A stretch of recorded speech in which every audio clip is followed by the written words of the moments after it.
আল্লাহ নাযিল করলেন ইন্না আনজালনাহু ফি লাইলাতিল কদরি ওয়া মা আদরাকা মা লাইলাতুল কদর লাইলাতুল কদরি খায়রুম মিন আলফি শাহর। সুবহানাল্লাহ পড়েন।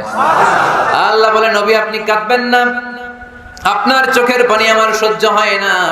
অন্যান্য নবীর উম্মতদেরকে হায়াত দিয়েছি বেশি, কদরের রাত দেই নাই।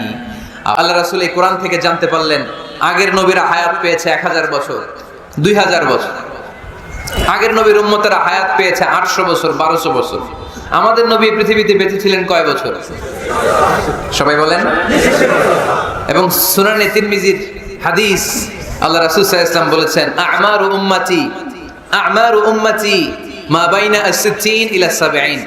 আমার উম্মতের গড় বয়স হবে 60 থেকে 70। ওয়া আকাল্লুহুম মা ইয়াজুজু যালিক, এর চেয়ে বেশি হায়াত পাবে হাতে গোনা অল্প কয়েকজন। বেশিরভাগই 60-70 এর মধ্যে মরে শেষ, ঠিক কি না? এখন আমাদের সমাজের কি অবস্থা? এটাই তো। আপনাদের টাঙ্গাইলের কি অবস্থা? কত কত বাঁচে? 100 বয়স হয়েছে এরকম কে কে আছেন দেখি? টাঙ্গাইল ওই যে একজন হাত তুলছে, যুবক হাত তুলছে, মানে বুঝাইতে চাইছে হুজুর দোয়া করেন 100 বছর বাঁচতে চায়। আচ্ছা 80 বছর কার আছে দেখি? 80 পাওয়া যাবে বোধহয় দুই একটা। ওই যে মাশাআল্লাহ মাশাআল্লাহ মাশাআল্লাহ, এই চাচারা আছে, আল্লাহ কবুল করুক, আল্লাহ আরো হায়াত বাড়ায় দেখ। 50 আছেন কে কে দেখি? 50 অনেক অনেক, হাত নামান হাত নামান, অনেক হায়াত পেয়েছেন আপনারা, আল্লাহ আরো হায়াত দেখ, আরো হায়াত দারাজ করুক, পড়ি আমিন। আমার উম্মতি মা বাইনা 60 ইলা 70, আমার উম্মতের গড় বয়স হবে 60 থেকে 70। এই কথা শোনার পরে বিশ্বনবী আবার কাঁদতে শুরু করলেন, কারণ বিশ্বনবীর টেনশন হচ্ছে আগের উম্মতের হায়াত পাইছে বেশি, ইবাদত করছেও, আমার উম্মত হায়াত পাইছে কম, ইবাদতের সুযোগও। হায় রে, আমার উম্মতের কি হবে? আমার উম্মতের কি হবে? এই নবী তো এমন নবী, সব নবীকে আল্লাহ একটা দোয়া করার সুযোগ দিয়েছিলেন, যে দোয়াটা করা মাত্রই কবুল। এটাকে আরবিতে বলে দাওয়া মুস্তাজাবা, লিকুল্লি নবিয়িন দাওয়া মুস্তাজাবা। সব নবীকে আল্লাহ একটা করে দোয়া করার সুযোগ দিয়েছে, আর এই দোয়াটা করা মাত্রই কবুল। আর সব নবীরা দুনিয়াতেই ওই দোয়া করে ফেলেছে। আল্লাহ রাসূল সাল্লাল্লাহু আলাইহি ওয়াসাল্লাম বলেছেন ওয়া ইন্নী আখতাবিউ দাওয়াতি শাফাআতান লি উম্মতি ইয়াউমাল কিয়ামাহ। ওই দোয়াটা আমি দুনিয়ায় করি নাই, ওই দোয়াটা আমি তোমাদের জন্য কিয়ামতের ময়দানে যাতে তোমাদেরকে সুপারিশ করে জান্নাতে ঢুকাতে পারি, ওই জন্য রেখে দিয়েছি। কত কষ্টে বিষ্ণু সাল্লাল্লাহু আলাইহি ওয়াসাল্লাম ছিলেন, খাবার ছিল না, পেটে পাথর বেঁধেছেন। যদি বলতেন আল্লাহ ওই দোয়াটা করলাম, আপনি খাবার দেন, জান্নাতের খাবার পাঠিয়ে দিত কে? আল্লাহ। উহুদের ময়দানে দাঁত ভেঙেছেন, রক্ত ঝরেছে, যদি দোয়াটা করতেন মুহূর্তে বিজয় দিত কে? আল্লাহ। কোন পরিস্থিতিতে ওই দোয়াটা বিশ্বনবী করছেন? রেখে দিয়েছে। দেখেন অন্য নবীর সাথে আমার নবীর অ্যাটিটিউডে পার্থক্য। অন্য নবীরাও চাইলে রাখতে পারতো এদের উম্মতের জন্য, না, বিপদের দিনে ওটা কাজে লাগায় ফেলছে। প্রত্যেক নবী একটা করে দোয়া করার সুযোগ পেয়েছিল, যে এই দোয়াটা করা মাত্রই কবুল। সব নবীরা দুনিয়াতেই শেষ, একমাত্র শুধুমাত্র কেবলমাত্র আমার আর আপনার নবী ছাড়া রেখে দিয়েছেন তিনি, রেখে দিয়েছেন ওই দোয়া আমাদের জন্য, আমার জন্য, আপনার জন্য, আমাদেরকে বাঁচানোর জন্য ওই দোয়া রেখে দিয়েছে। চিল্লায় বলেন ঠিক না? রেখে দিয়েছেন। কাঁদতে লাগলেন, আল্লাহ আগের উম্মতেরা হায়াত পেয়েছে 1000 বছর, ইবাদত করেছে বেশি, আমার উম্মতেরা 60 আর 70 এর মাঝখানে মরলে এদের নসিবে কি হবে? আমার উম্মতের তো ইবাদতের সংখ্যা কম। আবার কান্না শুরু করলেন, মন খারাপ, আল্লাহ দেখে। নবীর যে মন খারাপ আল্লাহ দেখে। আল্লাহ নাযিল করলেন ইন্না আনজালনাহু ফি লাইলাতিল কদরি ওয়া মা আদরাকা মা লাইলাতুল কদর লাইলাতুল কদরি খায়রুম মিন আলফি শাহর। সুবহানাল্লাহ পড়েন। আল্লাহ বলেন নবী আপনি কাঁদবেন না, আপনার চোখের পানি আমার সহ্য হয় না। অন্যান্য নবীর উম্মতদেরকে হায়াত দিয়েছি বেশি, কদরের রাত দেই নাই।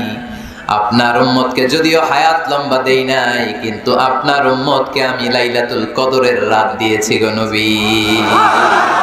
লাইলাতুল কদরি খায়রুম মিন আলফি শাহর, 1000 মাসের চেয়ে সেরা। এই এক কদরের রাতে যদিও 60 থেকে 70 বছরের মধ্যে মারা যাবে, কিন্তু এই এক কদরের রাতে ইবাদত করলে 1000 বছর ইবাদত করলে যে সওয়াব, তার চেয়েও বেশি সওয়াব আপনার উম্মতের আমলনামায় ঢুকায় দিবে কে? আল্লাহ। খায়রুম মিন আলফি শাহর, 1000 বছর। 1000 বছরে হয় 83 বছর 4 মাস। আলফি শাহর 1000 মাস, 1000 মাসে হয় 83 বছর 4 মাস। এজন্য কদরের রাতে ইবাদত করতে রাজি আছেন তো? বিশ্বনবীর যেখানেই মন খারাপ, মন ভালো করে দেয় কে? আল্লাহ। সর্বশেষ কিয়ামতের ময়দানে মাকামে মাহমুদে বিশ্বনবী সিজদায় পড়ে কাঁদবেন। আল্লাহ বলবেন, জিব্রাইল যাও, দুনিয়ায় কান্না সহ্য করতে পারি নাই, আজ কিয়ামতের ময়দানেও আমি আমার নবীরে কাঁদতে দেব না। ইযহাব ইয়া জিব্রাইল কুল্লাহু মা ইউবকিক, যে আমার নবীরে বলো, নবী আপনি কাঁদেন কেন? সাইয়েদনা জিব্রাইল যে বললেন, নবী আল্লাহ জিজ্ঞেস করেছেন আপনার কান্নার কারণ কি। বিশ্বনবী তখনও সিজদা থেকে মাথা তোলেন না, সিজদায় পড়ে উত্তর দেয়, উম্মতি উম্মতি উম্মতি উম্মতি রব্বি হাবলি উম্মতি। আল্লাহ আমার গুনাহগার উম্মতের কি হবে? আল্লাহ আমার উম্মতের কি হবে? আল্লাহ আমার উম্মতের কি হবে? আল্লাহ বললেন, জিব্রাইল তাড়াতাড়ি যাও, আমার নবীর কান্না আমার সহ্য হয় না, আমার নবীর কানে কানে যে বলো, ইন্না সানুরদিকা ফি উম্মাতিক, দুনিয়াতে যেমনি আপনি পেরেশান অবস্থায়, মন খারাপ অবস্থায় আমি আপনার মন ভালো করে দিয়েছি, আজকে আপনার উম্মতের ব্যাপারেও এমন একটা ঘোষণা আসবে, ওই ঘোষণা পেয়ে আপনি আজও খুশি হয়ে যাবেন গো নবী, আজও খুশি হয়ে যাবেন। এর ফারাসা নবী আপনি মাথা তোলেন, মাথা তোলেন, আর সিজদায় পড়ে থাকবেন না, এর ফারাসা মাথা তোলেন। সাল তুতা, কি চাইবেন চান দিয়ে দেব।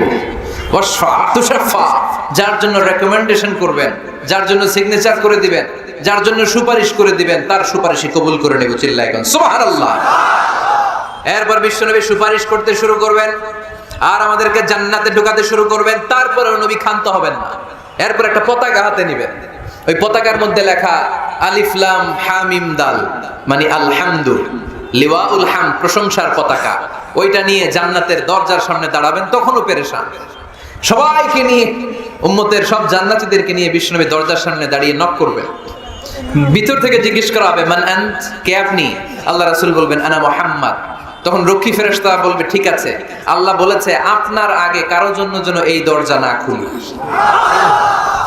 মুহূর্তের মধ্যে জান্নাতের দরজা খুলে দেয়া হবে, বিশ্বনবী প্রশংসার পতাকা নিয়ে সব উম্মতকে নিয়ে জান্নাতে ঢুকে যাবে। ওয়ালা সাউফা ইউতিকা রাব্বুকা ফাতারদা, নবী গো আপনি নিরাশ হবেন না, ভয় পাবেন না, হাল ছেড়ে দিবেন না, আমার উপর ভরসা রাখেন। আপনার বিপদ আছে যেখানে, আমি আল্লাহ। বিশ্বনবী যেখানে বিপদে পড়েছেন, বিপদ থেকে উত্তরণ করেছে কে? এরপরে বিশ্বনবীর আল্লাহ স্মরণ করায় দিচ্ছেন, নবী আলাম ইয়াজিদিকা ইয়াতীমান ফাআওয়া ওয়া ওয়াজাদাকা দাল্লান ফাহাদা। সুবহানাল্লাহ পড়ো। তার মানে শপথ, রাতের শপথ, দিনের শপথ শেষ, কনফার্মেশন শেষ, এবার রিমাইন্ডার, স্মরণ করায় দিচ্ছে, নবী গো আলাম ইয়াজিদকা ইয়াতীমান ফাআওয়া, আমি কি আপনার ইয়াতীম পাই নাই? আল্লাহ রাসূল সাল্লাল্লাহু আলাইহি ওয়াসাল্লাম যে ইয়াতীম ছিল জানেন? দুনিয়ায় আসার আগেই বাবা হারিয়েছেন, 6 বছর বয়সে মা হারিয়েছেন, মা ইন্তেকালের পরে দাদা আব্দুল মুত্তালিবের কাছে মানুষ হয়েছেন, মাত্র 2 বছর। আল্লাহ রাসূলের বয়স যখন 8, দাদাকেও হারিয়েছেন। তারপরে চাচার কাছে ইয়াতীম নবী মানুষ হয়েছেন। আল্লাহ বললেন, নবী টেনশন কিসের? ওই যে আপনি ছোট্টবেলায় ইয়াতীম ছিলেন, আমি নিজেই আপনার চাচার মাধ্যমে আপনার লালন পালনের ব্যবস্থা করে দিয়েছি, আমি পথ দেখিয়েছি। আপনি ছিলেন দল্লান, দল শব্দের একটা অর্থ হচ্ছে ভ্রষ্ট বা গোমরা। আল্লাহ রাসূল কি ভ্রষ্ট ছিল?